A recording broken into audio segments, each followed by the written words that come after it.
Who would have thought FPX would continue their win streak, continue their powerhouse run, and take the first game against WE? Definitely not me, Raz. Welcome back to the LPL. That's Raz, I'm FPX. You don't know us by now. Well, you didn't tune into game one, so there we are. Game number 2 coming up, and FPX just continue to look impressive, whatever style they may play. Look, if you didn't expect FPX to be able to continue the streak versus WE, then I don't know what game you watch. I'll put it out there. But the style in which they did it was surprising to me. The team fights, it didn't happen so often. It really felt like it was delayed, took much longer. It was FPX playing the map against Team WE and just throttling them, which is just incredible to see. So really well done to FPX on that front. Yeah, I think FPX as well, our expectations were that they were going to keep performing.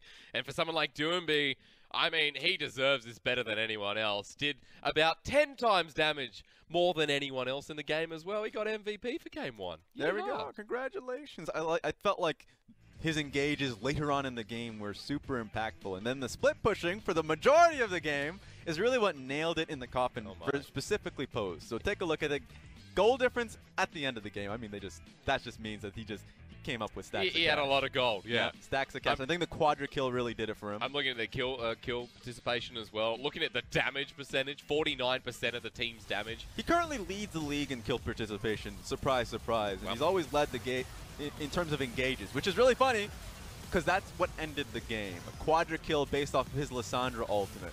I think this is a perfect meta for him because for him, he doesn't have to actually pick anything out of meta for an engage type style in a champion. Even though he probably will anyway. Yeah, maybe later down the line. Or how confident he is going to go into game 2 after that first one. So, like, anything is possible. I love the fact that he's still really grinding out the mainstay champions. So, like, the Gallios, he's been just consistently playing in solo queue. The Urgot, so then you can actually, feel threatened if you're Team WE and say, hey, that's an Urgot, but is it Urgot for GimGoon?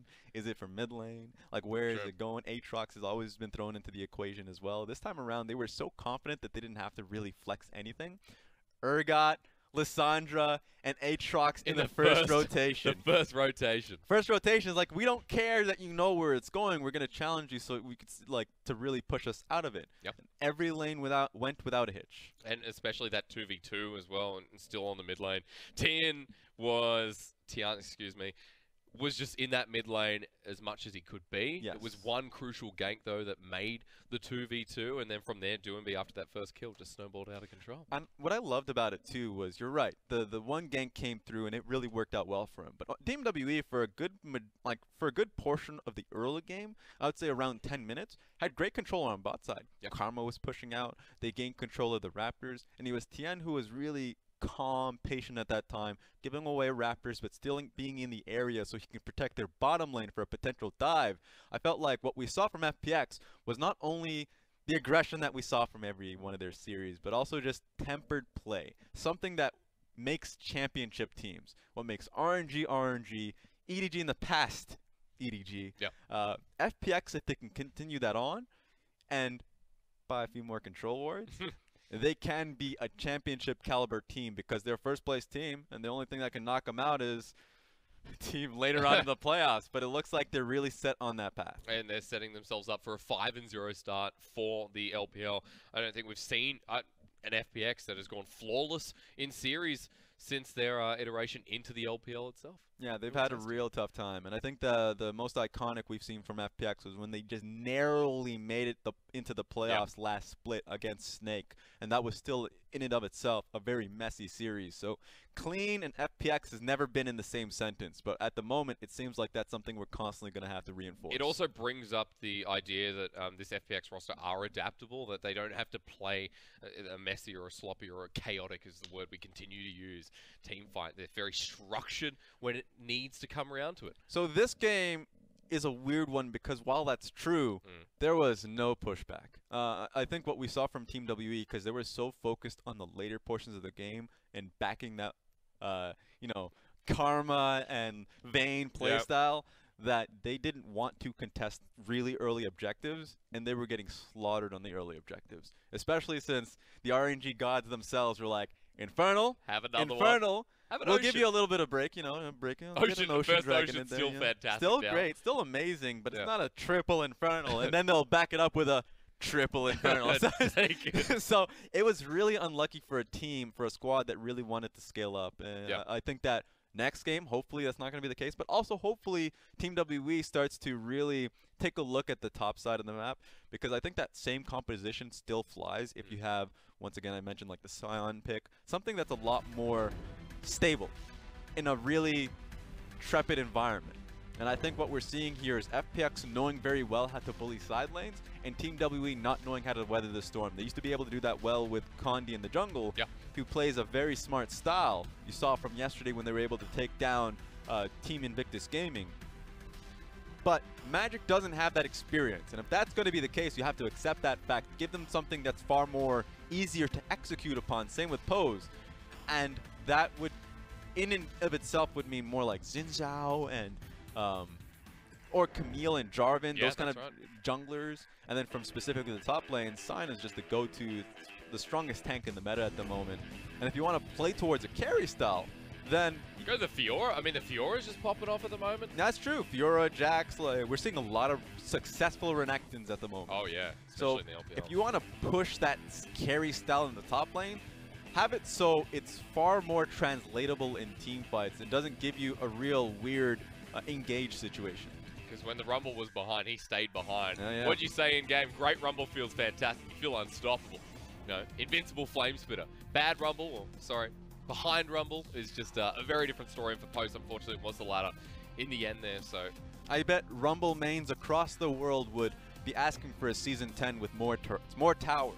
Just put more towers on the map. Put another buff in there as well. One for the River 4. Oh yeah, you know what? Make it so his Q is just always spitting out blue flame. Why not, right? You can never silence yourself. Oh yeah, you never overheat. In fact, get the benefits of overheating. So you can just start punching people up with that much AD. And the flame splitter. And the flame splitter. But no, it's that's Earth stuff right there. The Rumble really isn't indicative of the skill of the player, because while you can be an amazing Rumble, you still need a team to really support your style. I love the fact that there are more Jarvans at the moment being played in the jungle position, or if you're asking Spirit support. Even in the top lane as well. Yes, you're right. Sorry, Jarvans.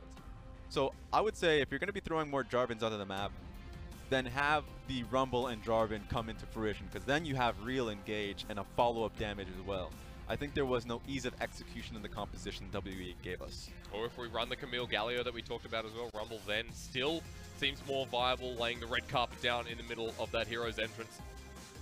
So maybe a change in draft. We saw the Vayne come through in the first rotation there, really without a response or knowing what it would go up against. It's always weird from the outside looking in, especially with a lot of these teams, that you can't really gauge where they're currently playing at. Because for Team WE, a lot of scrim partners or teams hold them in high regard.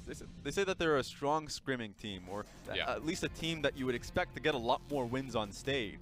So for them bringing out this draft, hell yeah, they probably are really successful with this in scrim. We won with this. Yeah, like not only did we win, but the mid game and late game are so easy to execute because we're just that good at players. But when it gets on stage and you're being slowed down, it's not as hectic as you've seen in scrims, then the abundance of damage that you have in the Team WE composition suddenly doesn't matter. It's about that one engage that really gathers your team for a strong enough objective.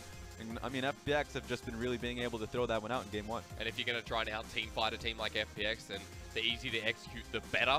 At the moment, Wei Xiao coming into another year of WE. I mean, a lot of the time we say, you know, the draft looks all favorable to the bottom side of the map. Of course, Wei Xiao, an 80 carry in his own right. That's true. We'll jump into our second game, see if this changes up a little bit for WE. Of course, execution was the name of that game there.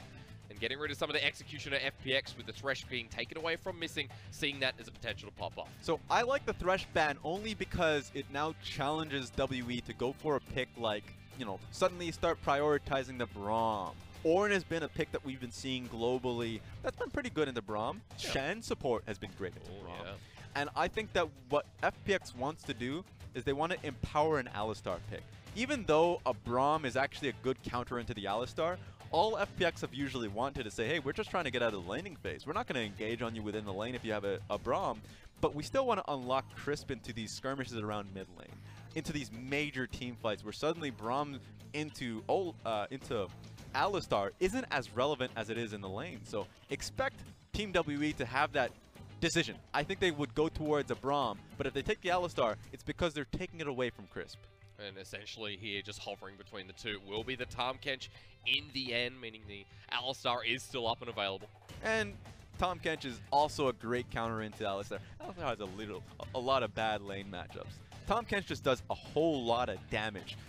I got to see a series, I think it was yesterday in the LEC, where Alistar goes in for a headbutt pulverizer, and then guess what? If he doesn't kill the enemy target, Tahm Kench is licking you, puts you in the stomach, and guess what percentage damage? You just come out dead. All of it.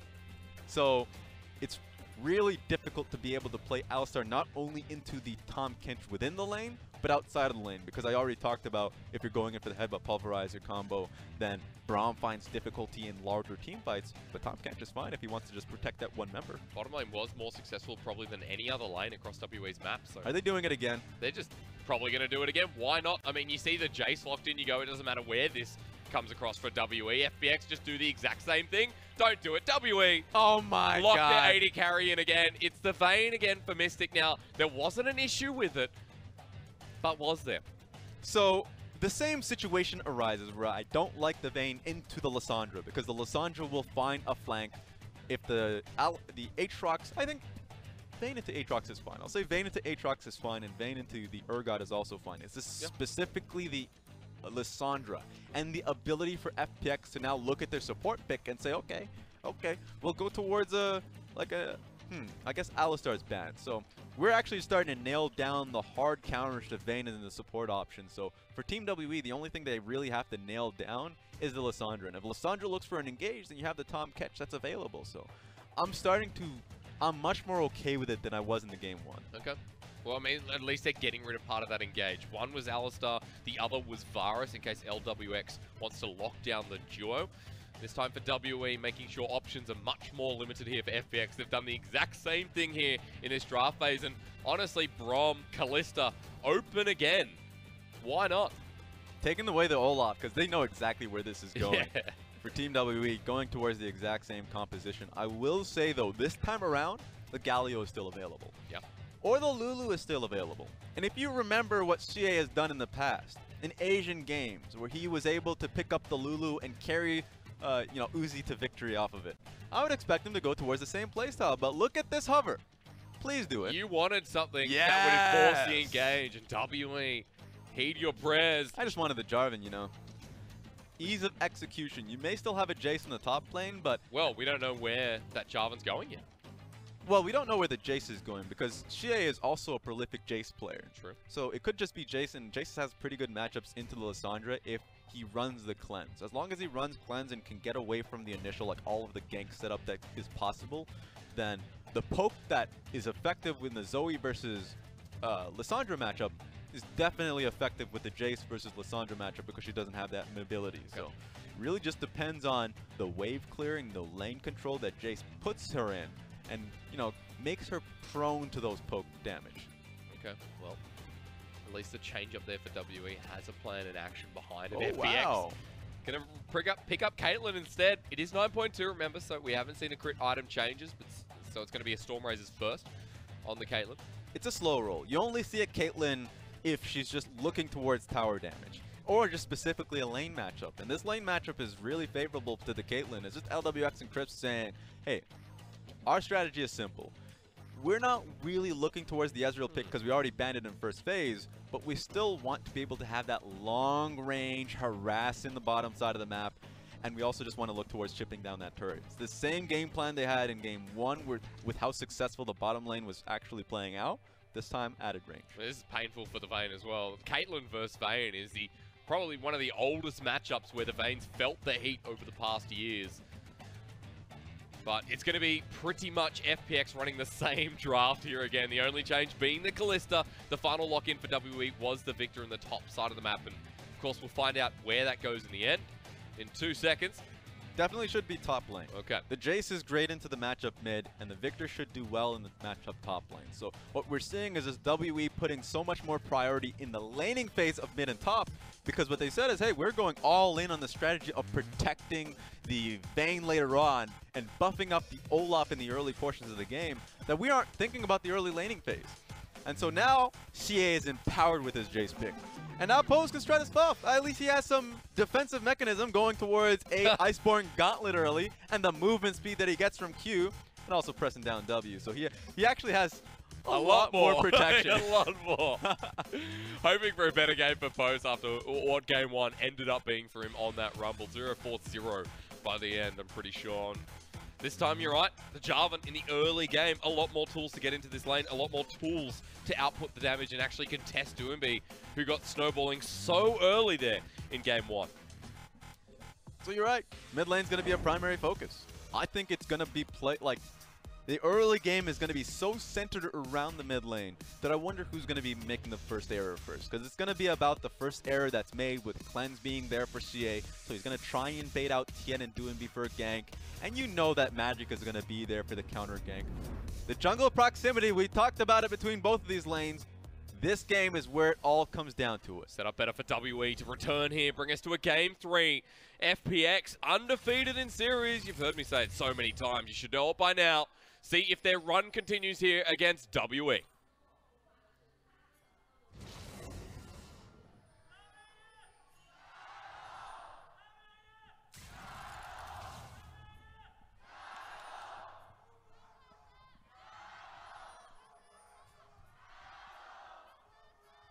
Oh, hang on. Oh, this no! Level 1. xiye forced a flash early. Devastating. Level 1 invades. Starting to get very prickly across the world right now. They must have had eyes on him moving into the bush. That's unfortunate. That flash time is going into the books. 6 minutes in. Unfortunately. So for xiye, corrupting potion in this lane, but when you look at Tian and Doinb again, they have the tools to get that level 3 gank off quite successfully. And that's what we're probably going to see. So if you're Team WE, you want to ward on the Raptor camp. You want an idea of where Tian is actually starting up, because worst case scenario, first clear goes mid. Maybe top side of mid. Yeah. Second. Ooh. Hang on. No way. Yeah, baby. Oh my Let's Lord. do it. GimGoon's like, get out of my lane. What is Klepto? this? It's not Klepto. Okay. I'm a little sad. Okay. I really would have wanted Klepto Vayne top lane so she could accrue the gold and get as fast towards Guinsoo's Rage Blade as possible. But not going to be the case. But this is such a good matchup. If you're wondering how to win the Vayne versus Caitlyn matchup, this is how. Why is he just on the Vayne train? Like, this guy wants Vayne so badly. Yeah, just Observer, move it like over. He's top lane. He's the top lane now, Observer. Just accept it. You can see Magic's even looking at the possibility of coming to the top side of the map. This is a big wave too. Ignite dropped in the bottom lane. Both supports hurt, and even though Post should be okay in the matchup, not as okay as you think. LWX and Chris just pushed them all the way back to turret. This was a really tough matchup for the bottom lane if Vayne was in the matchup. Just think of it this way. If it was Vayne, Tahm, Kench, you're getting shoved in, you're losing turret aggro, Magic, get out of there. He commits for the invade, but he's pulled back by the Infernal Chains, has the flash, it's not going to be enough. Tian is coming in, no! dropped on down, Doinb's here as well, flash forward, they lock him, and that's first blood again for FPX. And you know xiye has to run out of there. Lost his flash in the level 1. Tian and Doinb, sad cat face, they can't get him. But it's again Tian and the 2v2 Raz that makes the biggest impact here for FPX.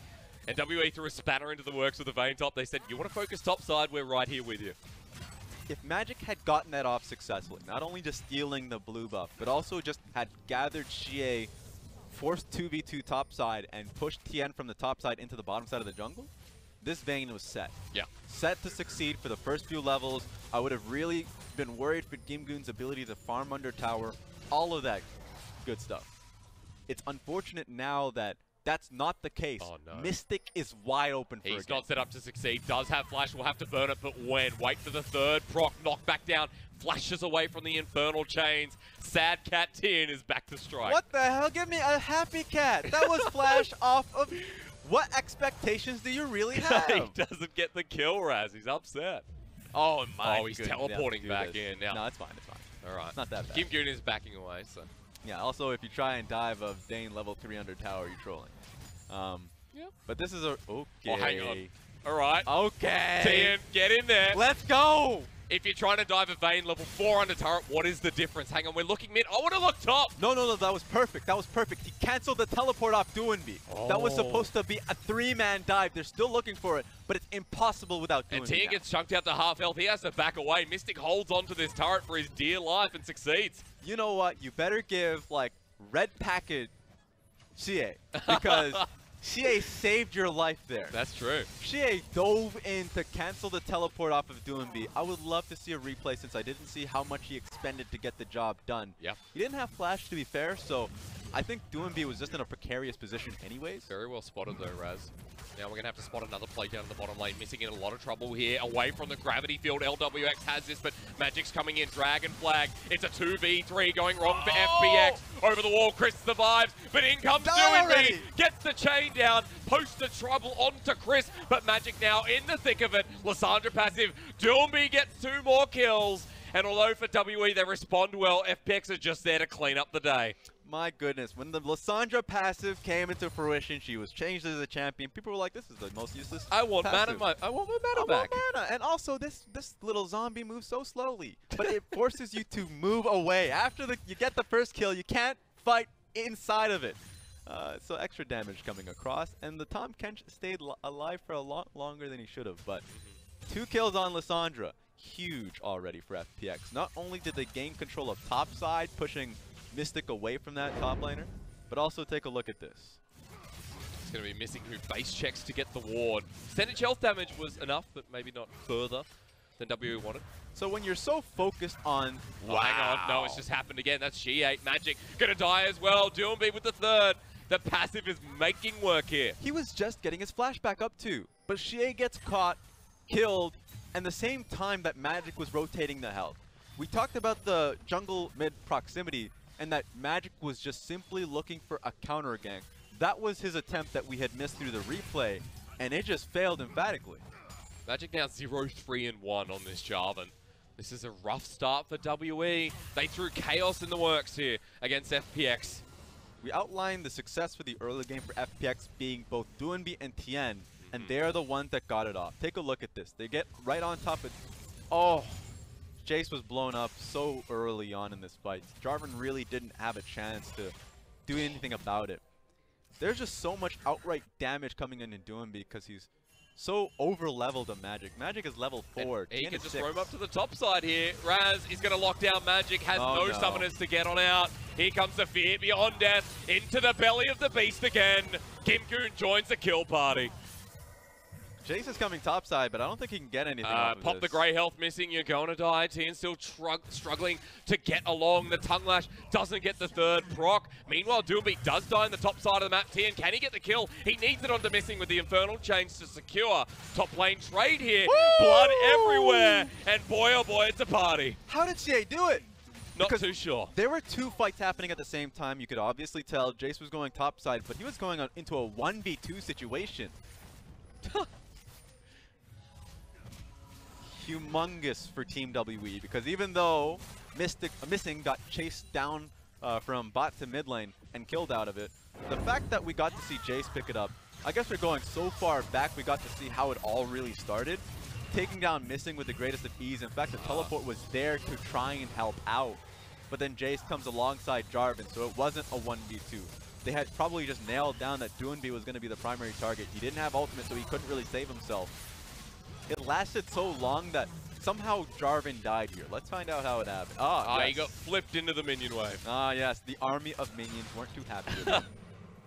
xiye does survive long enough to get the minion wave up and clean himself up a kill as well. So like you said, WE definitely on the board in this one, but still behind 3,000 gold at 8 minutes in the game. Yeah, I mean, Magic did it for the team, but he's 1-4-2 at this moment in time. That's rough. Almost, you just want to like strike out one of those deaths since he did it for the Jayce, but here we go. Missing. Look, Mystic has been bullied. It's a compliment that he only has 1 death here, but Tian wants to make it 2.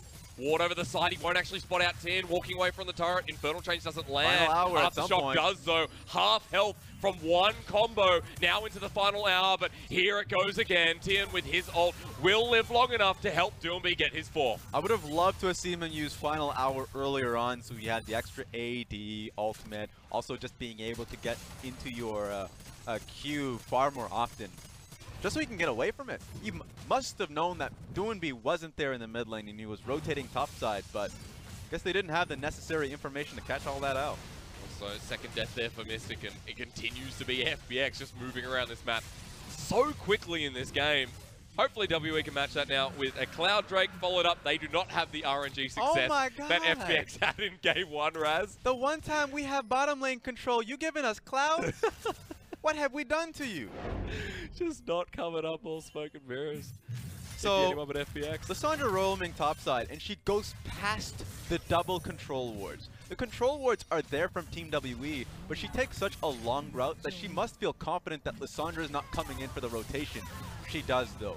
Really well done from Doinb to really take the long con. The confidence was there, and oh my goodness, now you're just destroying the Tian map. doesn't even have ult, but push back in. Mystic is going to be jumped back in. Magic, don't get your 5th death, but maybe at this point it's too long. Cataclysm locks them in a pit. FPX do not get the jungler, but they got enough. This is what depression feels like. I actually have no idea what WE can do at this moment other than to just Hail Mary after Hail Mary. I know a few teams have still found a way to reclaim the game based off of just like roam squads, but the CC just isn't there. Your CC is going to be off of Magic, who's so far behind right now that if Tian is even in the same hemisphere, he'll come down, roam to the play, and he'll outperform you there. So at this moment in time, oh no, it's only getting worse. Game 1 was so slow. Game 2 cannot boast the same fact. LWX again in front of Chris, but Chris now in a bit of trouble. The Chaos Storm was landed down to keep the Caitlyn out of the fight. The bottom lane still stable, but look at the mid lane, excuse me. Doinb forces a flash from xiye again. He's used that whenever it's up this game. That's insanity.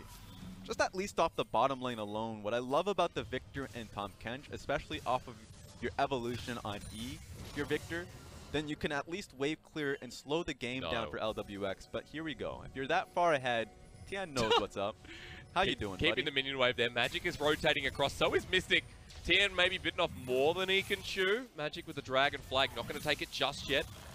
Mystic's here over the wall. Looks for the kill immediately. Popped on down. The Demonic Ascension. Excuse me, that's not Aatrox's ultimate. But it will be a teleport coming up from Missing, I believe. Being able to hop over 2 walls. 9.2 that we have here, ladies and gentlemen. But after all is said and done, FPX is getting more gold off in the map. Yeah. That was Tian aggressively positioning around mid lane. So it was WE pulling in so many members to make it so at least it's punishable. The punish was actually just Tian losing his ultimate and getting out of all of that. And FPX were able to take that much more gold off the bottom lane turret, just based off of the constant turret plating. I think at this point, though, if you're WE, you're saying, let's just get a trade wherever we can get it. Let's just find a weakness wherever we can find it. At this point, it doesn't seem to be Tian, doesn't seem to be GimGoon or Doinb. LWX and Chris down in the bottom lane are even with Post and Missing. Since this is a pretty Cloud Dragon heavy game, what's going to really push this game are the turrets. Mid lane turret, WE cannot allow it to fall. Oh no. Well, who's going to die instead, though? xiye is the answer. Another one. It's not even a Doinb this time, it's over to the Aatrox, who now has a 600, 700 gold bounty. He has Cataclysm, but just way too afraid to ever come in and help. Here comes Missing, though. Magic's level 7 compared to level 10 on Doinb. Magic almost dies in the process. Missing is coming in, but how much damage can he do? Eaten up by the Tahm Kench. Missing misses the tongue lash. Tian is laughing, sitting on the side there. And FPX right now don't have a care in the world. In bottom lane, flashing over the wall. LWX makes Caitlyn look so much fun. Really feels like there is no right answer here. The damage was in rotation. Pose realized that Magic and Missing could not get the job done and tried to come in over and help. LWX and Chris knew that and just stopped him in his tracks. Emotes, I'm so glad you're in the LPL. Mystic with Angry Cat. Right now, if you're WE, you would be angry. There's nothing Magic can do to respond to Tian. Even in the top lane, with a pushing matchup here into GimGoon, Mystic just hoping he can get his first item and maybe have kill threat there onto GimGoon. Yeah, Mystic is just taking advantage of the fact that GimGoon doesn't have his flash shot. Because if it was up and available, he would force an all-in. That's how far ahead he is. So for Mystic, he's trying to get as much as he can so he can go back to base and get closer to his Blade of the Rune King. But with how fast this game is progressing, it almost feels like a Fiora top lane game where you're really trying to get the items, but the game around you is moving at such a fast pace. You don't get the chance. And when are you going to come mid? Because xiye again. 1 and 3. Tian 5 and 0. Mid lane turret is gone here, Raz. And it's 14 minutes in the game. This is a sad one to watch, isn't it? This is insanity, though. This fits what we thought about FPX. It really does. I mean, this is what... If they ever get that advantage, they will not know the meaning of a red light. They're pushing it even further. Missing caught out here on Tahm. Kench, WE just don't know what to do. Great health again. Nothing to be said. Tian with kill number 6 in the bottom lane post. Gets LWX as a revenge kill, but a 2-for-1. Still favoring FPX. Doinb adds more stats. And bottom lane turret is probably going to be next. Don't take that control word. Please run away. Don't make it 4 members dead on the map 14 minutes in. It's rough. Almost a full ace. If you counted him in. But turret does go down in the end for FPX. 7,000 gold. And counting here for the first place team of the LPL. At least Pose answered back with a kill onto LWX. That's the bright side. That's something, you know? That's when you start like kind of cranking up the Rocky Balboa music. Like you're not committing to it just yet, but you're saying it's possible. Any game is winnable. But at this point in time, you really have to be a team of faith. You have to be like a BLG to believe that this is something. FPX are just so far ahead. The fact that this is 79%, that's a little conservative there. You gotta relax there, Colonel Sanders. I feel like that's an easy 90%. Yeah, look, I'd go even further than that. Colonel's playing the safe game. One that WE need to start playing. Mystic gets his Blade of the Ruin King. All right, that's item number 1 for the 4-item Vayne that we need to see. Look, if this happens in your like challenger solo queue game, usually you're a little bit too worried because your team starts relaxing a little bit, you know, start having some fun, trolling a bit, looking for fights as much as possible. Like you've lost all sense of direction in objectives, but this is a competitive game. Especially FPX that have been so fast-paced right now that Jayce now holding top lane wave, you know it's gonna mean something in the mid side of the map. They're just throwing so many abilities at Team WE that I do not believe they'll ever have a hand at Dragon again. Well, at least they're trying to challenge for it while FPX are up in the top side of this map. They're mid as well, by the way. Doinb taking the turret, flash forced out. Tian just going into the base. xiye probably going to get a shock blast as a response. Very ambitious from FPX, but why not? Ooh, that was probably the demolish on Tian. Well, Magic's actually coming in. Tian is low. World Ender has been burnt down. He has no support here. Goes back in. The damage is huge. Magic Cataclysm's down, but he's too far behind. Tian with another one. xiye to walk through. Tian survived so long. Now for Doinb. Has to get out of there, but can't. This is 2 good kills here for the Vayne. Yeah, and you know what? Get out of there, LWX, because you're not going to get anything off of this. Team WE played that out so well. That overconfidence that we were talking about was there twofold. Like going straight into the inhibitor tower to chase down xiye was a bit much. A little bit. Let's watch it again. Doinb was actually, you know, a little bit shocked because he thought that he had the demolish. So he stayed around a little longer to get the auto attack on the turret. It didn't ping because it was Tian's demolish. So he was like, all right, actually we have to get out of here. It was a good turnaround, but so many members had committed to the fight that they were going to fall at some point. And some bounty went up their back pocket. That was a lot of bounty, actually.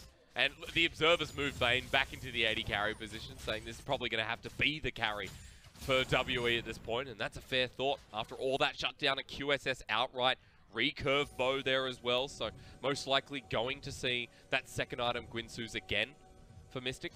It's a good experimentation, but after all is said and done, it didn't work out just because of how poorly the early game was. But I still love the idea from Team WE to have Vayne top lane. It's something that you saw out of RNG last split. Yeah. Where they really wanted to play an AD carry in a non-AD carry meta, and they did so in very creative ways, so.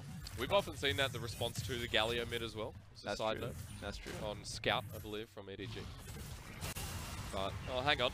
Mystic did get the kills, but he's died again. Suddenly FPX want to fight again. Post actually taking down Doinb. That is his 3rd death There's ambition coming in from FPX, but making a couple of crucial mistakes that might allow WE back into this game. This is that trolling that I'm talking about when you're so confident that you're taking suboptimal plays.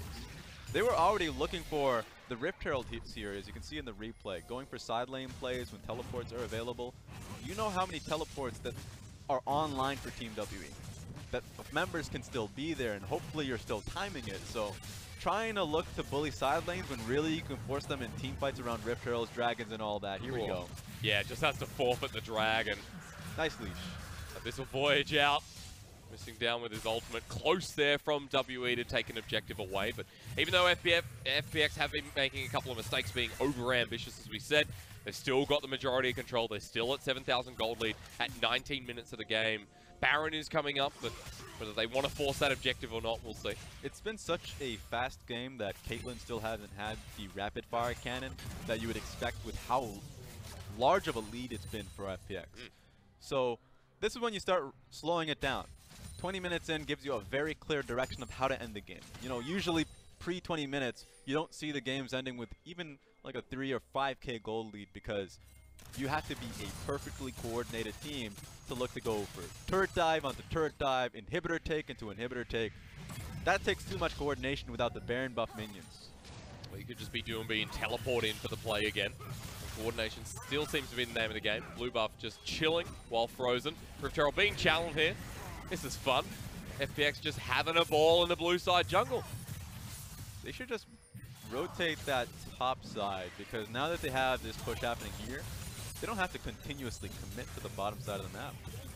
They will anyway. Mystic's still there. Xiye trades off the turret. Gold still at an uneven standpoint here for WE. Rift Herald will get another charge, but locked on down is Doinb again into missing. Wow. Locked down. LWX ace in the hole to smack it all through here for FPX. That's 1 down, 4 to go, but Tian on the other side of Magic. Mystic trying to get the damage out, but with the heal, FPX are still safe.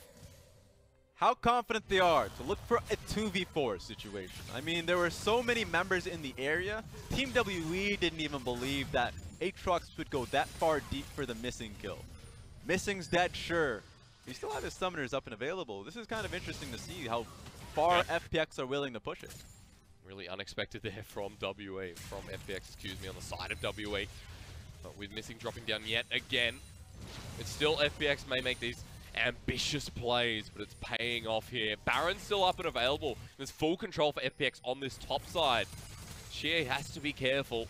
GimGoon's here waiting and lurking in the wing with Tian by his side. So my concern was, it wasn't really full control, because Team WE had some great control wards in the northern quadrant of the jungle.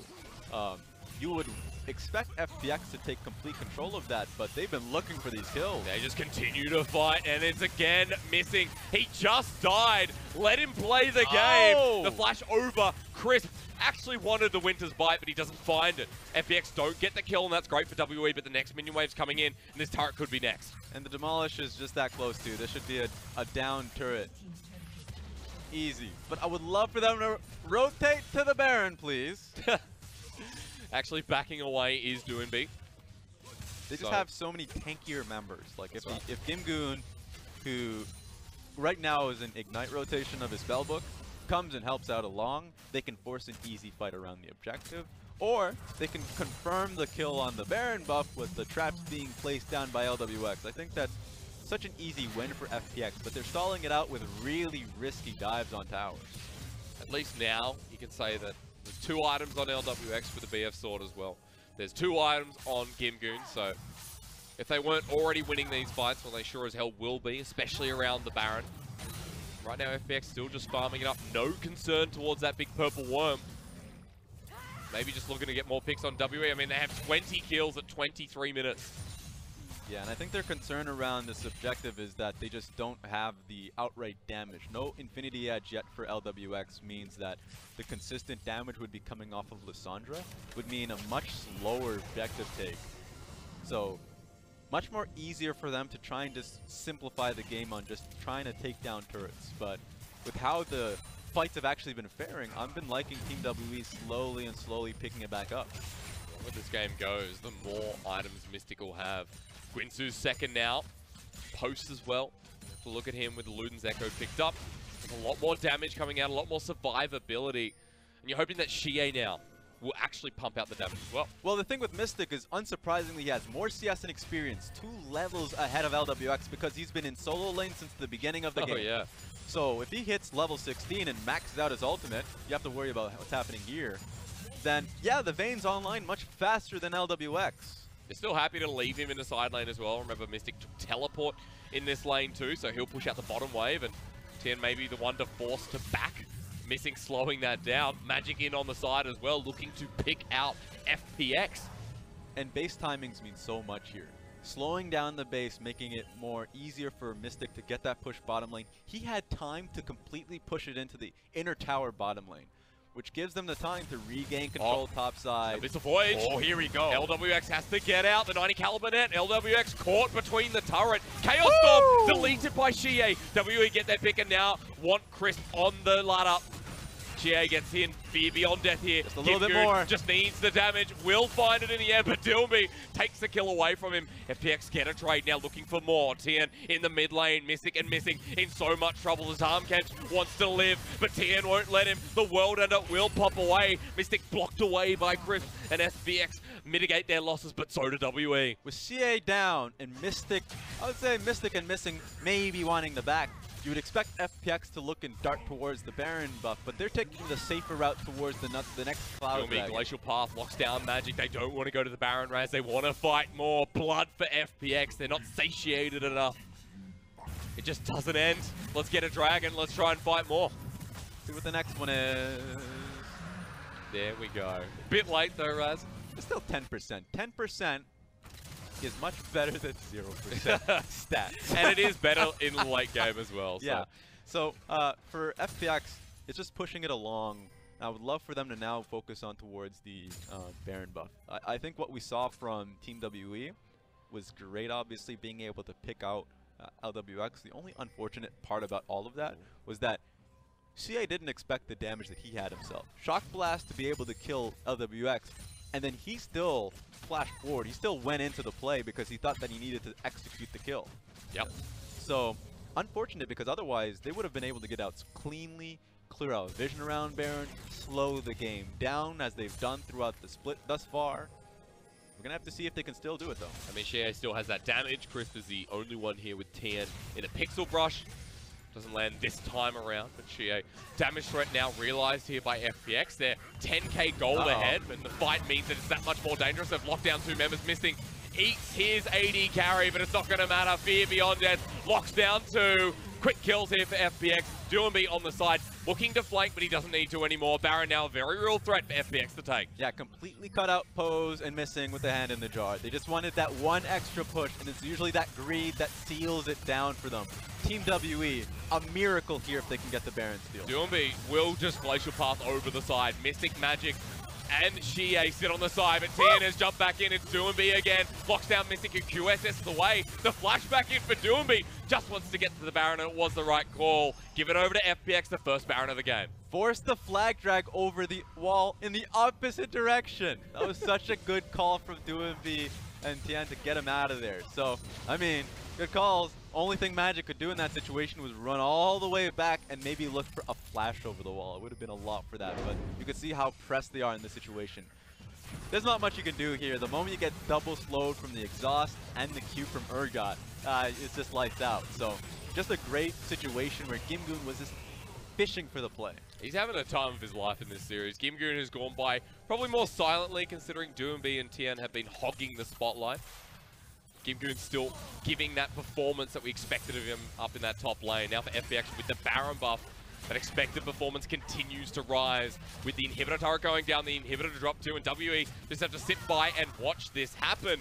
Doinb, every Glacial Path now, you're expecting him to go in with those 4 items and make the play happen. And think about the mental game too. Last game he was able to finish off with the Lissandra quadra kill. You know he's going to be looking for it. Wants to top that chart. So let's see a penta happen this time. FPX Doinb, the performance continues again. The whole of this roster want to equalize this series. Well, not equalize, dominate this series. A 2-0 here would keep them in first place. And another inhibitor turret falls moments away. from capitalizing in the LPL to start us off. Just look at Lissandra's positioning. Always separate from her team, always looking for a flank. Team WE have to go in at some point, but they don't see an opening at all. Well, the minion wave will come in. It's Mystic who's clearing it out, but they're straight onto that first Nexus turret. Gotta do it now. FPX now, the fight continues or starts. Magic in, flushes out straight away. Missing and Mystic are trying to win it over, but GimGoon's already taken out the support. WE fighting all the way back at their Nexus. Magic the last alive. It's the Goon, it's Doinb again, and FPX clean this one up 2-0 to stay undefeated in the LPL. GimGoon, too much of a freak of nature for Mystic to deal with. Didn't even have to pop his Gargoyle Stone Plate to pick up the clean, simple 2-0 in Tian. Well done to FPX. It was FPX who came into the LPL with, all right, this could be a top 6 roster. Little did we know they would join week number 4, 5-0, after this triumphant win in Xian against WE. It's an unexpected level of coordination. We saw that from TOP. They were the first team to come in scrims since the early for Demacia Cups. You're like, TOP, they're ready, and no one else. Wrong. It feels like the natural synergy was there for FPX. The leadership was resolved with Doinb. The coaching staff coming in fresh and new. I wasn't too hot in the coaching staff of last year. Put them to the side, and you bring in Warhorse, the Flash Wolves coach. And it seems like FPX has just been put in full throttle here. Pretty much the exact same draft in Game 2 as well, Raz. Oh, yeah. The only difference was the Caitlyn and LWX performed the exact same as he did in Game 1. Some minor kills across the map, but stabilized the bottom lane. It's actually crazy because this was the game that LWX was actually such a non-factor. On the Caitlyn pick, he was just applying pressure bottom lane pretty consistently, and not even in the matchup that he wanted. He wanted to be dealing with the Vayne, but he ended up getting the Viktor, and Viktor nullified her. But guess what? It didn't actually matter. The rest of the map spiraled out of control. Even GimGoon, who was in a losing matchup, was actually put in such a successful situation because Tian and Doinb got the early kill on Magic, got another kill on Magic, kept putting pressure on Magic, and then Vayne naturally is like, I'm still going to put pressure top lane, still going to trade. Oh, and I've gotten ganked repeatedly. The mid lane, the jungle for FPX, Tian and Doinb, didn't surprise. That's absolutely rubbish. They performed as expected so far in the LPL. That was fantastic in both games 1 and 2. And you even see in the goal difference chart, 5 minutes is really early on for you to be just losing control of the game. Very true. And it really just came down to the core value of the top lane Vayne meant that you needed to trade sides. That Jarvan needed to get control of the blue buff. It was recognized and he was pushed out. In fact, he got killed really early on. And Tian recognized, I have full control of top side now. Yep. Not only was I able to like stop the vertical jungling, but I was able to put the enemy jungle completely behind. Now he's going to have to go down bot side. Guess what that means? Vayne, I'm looking for you. And it seems like Mystic didn't get that memo because he's an AD carry main. Always, you know, always has a support to the side. I don't know what this lane is. What's going on up here? He's like, I'm alone. So he gets completely like ganked, taken over. All of that pressure top lane means nothing anymore. That's right. And with Mystic up in the top lane, with Post down in the bottom lane, it didn't seem to really impact how WE played. Pretty much the same as Game 1. It just happened a little bit earlier. Magic was a non-factor as well that game. The early game jungle nullified, even knowing where Tian was, by that early Raptor ward.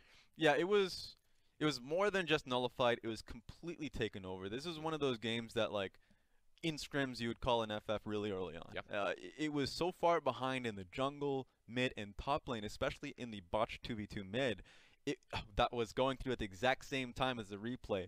FPX understood how far behind they were and were just accelerating it, constantly putting Doinb on side lanes. After they push out mid and got the kill, move towards the bottom lane, and suddenly you're forcing the Viktor and Tahm Kench in such a poor situation. Usually Viktor and Tahm Kench is like the safest lane you can get for yourself. Not that game. Not that game.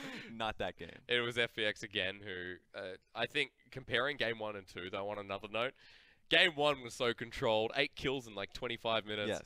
Game 2 was like, did you want blood? It's just a lot of blood. There's a lot of blood. FPX with a kill a minute, more the chaotic style. And I know it sounds like beating a dead horse here, but it's just more of FPX's style. I think what FPX have shown us is just that they are not that one style that we've been kind of, not just because when they go up against Suning and everything, we get to see how well, like, freely they play out their team fights and kind of like unstructured. But in this game, they didn't have to. They recognized they didn't have to do that. Yeah. In game 1, they recognized that we were so far ahead, like strategically, that Doinb constantly had shove, had the teleport advantage. He didn't use it for a fight that you would see last year. Last year, you would see him say, "Okay, I have TP advantage. I'm just coming bot lane, right? I'm coming bot lane. You guys have nothing. You better set me up, Braum or Alistar. Like, you better set me up for a fight." This time around, it was like literally, I can just go like bot lane on my own. And Pose had no response early on in the Rumble game. This time around, it was even harder, I would say, because he was put in a different environment, put with a Tahm Kench, and it was still unsafe. So it was tough. They were outmatched in terms of just raw communication. So where does this go now for WE, who, after LGD beating IG, we needed to see more responses from WE, and this felt like an early game response that was more suited to the current state of the LPL? I think what they want to do, because these are usually great learning situations when you're going up against the best teams, they just probably didn't expect that FPX would be that best team they would be learning from. Yeah. It is a learning experience in communication. Remember 2017, WE would be the team that would always echo the idea of communication, right? They were the best team in the league, and all they wanted to do was be better for later game team fights. And so for the fact that they were put in a situation this time that their communication was just so completely taken down in the early portions of the game that they're going to take that, go back to scrims, really retool their compositions to be a lot more easier to focus around with the Jarvan. I think that's a great step, by the way, that we're seeing a lot more Jarvan there. And then just make it so Pose is a lot more centered around the team. I know that in game 2 you didn't get to see it because he was literally the bottom lane, but in game 1 he was really left out to dry and the communication wasn't there. Yep. He's the extra Korean player that you do have to be able to pay some more attention to, and they have never really been put in a situation where that top laner was their Korean player. And so I think that that's a new goal or challenge that they're facing with more new faces on the lineup. It's definitely hard when you have someone like xiye, when you have someone like Mystic, and at one point 957 as well, when you have someone who, you said before 957 was a very team player, it was very coordinated in a lot of those fights that WE took. And think of it this way. Past iterations of Team WE had the Korean bottom lane, so they can communicate amongst themselves and how to play out the lane, and the rest of the map would be Chinese. And the Korean bottom lane would still understand. Their idea of communication was get them to understand the language a little more so they can call for their jungler, call for some more help when it's needed because they are just that good of a bottom lane. Suddenly you lose Ben, and you, of course, Zero comes into the coaching staff, and so like you've changed that up now. Mystic is working alongside a Chinese support player, so the communication isn't always on point. As your best player, to be able to come down to the bottom lane and sometimes still mess up in those situations really hurts. And at the same time, now you've added the extra layer of your top lane really losing out in communication, and you can see that to be the situation. So even though they've talked a lot for the years to come that we need to improve our communication to become a world-class team, suddenly they're back in step 1, maybe step 0, the preliminary stages of communication. I think it's very difficult, especially when a lot of other teams have made changes and have been a lot more successful in the LPL for 2019. Raz, in that game though, it was hard to really talk up Magic because we're talking up Tian, who's our MVP from FPX. I mean, why not? Honestly, what a absolute killer game. Look at him. Bring it on. This is why I love the LPL, man. It's not up to the fans to really decide it, because if it was up to the fans, it would be Doinb MVP all the time. All the damn time. Give it to Tian because he is playing so well. So early on, being able to just say, bring in Doinb, push Jarvan right back, and then later on when he was able to go into constant dives. Sometimes I was like, okay, calm down. But he was actually so confident in his own individual skill to be able to come out ahead constantly. So well deserved. Do you remember when we were coming into the LPL for this year, Raz, and we said, all right, Tian, and then there's xiye still on this roster. We're like, oh, who's FPX going to run? Or what do we think of Tian, especially since he was on Suning in the previous years? I didn't expect this performance, nor do I think he's played up to it a lot. I said it was going to be a downgrade because I loved Alex as the jungler coming in from the LMS from JT. True. I thought that he was like the much more experienced jungler. And if you're talking about FPX's bright spots last time around, I like the early game of Alex. But guess what? Bring in new young blood. Tian, former Young Miracles jungler, going into Suning, didn't have that chance, comes into this new team and performs so damn well, a surprising and lovely, surprise. That's right. When you're on the first place team in FPX, you're feeling pretty good as well. A name that will start being on everyone's lips or mouths or tongues or wherever. All of it. Yeah, all of it. All of it. Get right into it. But Tian sitting at a 5-0 with FPX. That's a pretty good start, 5-0. However, coming up in our next series, this is what we're waiting for. RNG and EDG. Now, both these teams may not be at the top, but you should remember them from Worlds, and that's exactly where we're going with this one. So the match of the week will be right back with that bad boy.